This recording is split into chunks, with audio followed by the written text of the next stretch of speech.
My name is Candace Tiana and I'm running because I believe leadership makes people feel seen, heard, and valued. I know too many of us don't feel that way right now. I certainly don't, and I didn't growing up in Winchester, Virginia, which should explain a twang that rolls out from time to time if you haven't heard me speak before. But it also should explain the advocate that you see before you today. I believe that the District of Columbia thrives if we focus on foundations, and foundations are education, healthcare, and housing, and ensuring that they are affordable, accessible, and of quality. Because if people have strong education, and if they have preventative healthcare and stable housing, we all win. Right, Lynn? So I definitely want to talk about how a person who believes, I am a woman of faith, y'all. A woman of faith, y'all. And I believe that people can be called to preach and pastor. But I also believe you can be called to public service.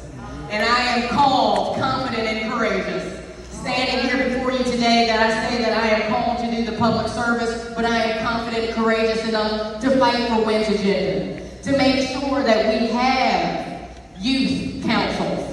To make sure that we have affordable housing in the sense and in the space of where we are doing better, and I mean better oversight, y'all.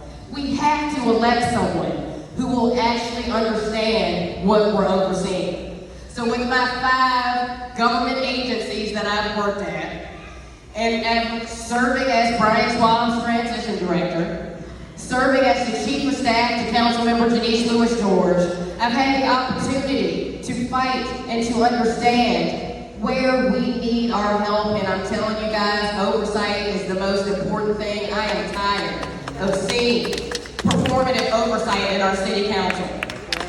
Not all the council members even attend the hearings.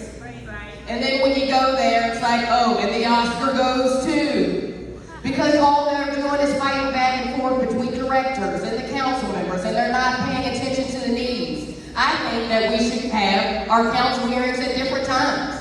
Have them from 10 to 2 on Saturdays. Bring the council hearings to the community. Have them in the libraries. Have them in the rec centers. If you want to be heard, it's in the name, hearings. So bring the hearings to the people and really make sure that we are being heard. Lastly, what I'll say is I'm number 2 on your ballot. But I believe I'm number 1 for DC. Candace can. DC can. Yes, we can. Together, toward tomorrow, we can fight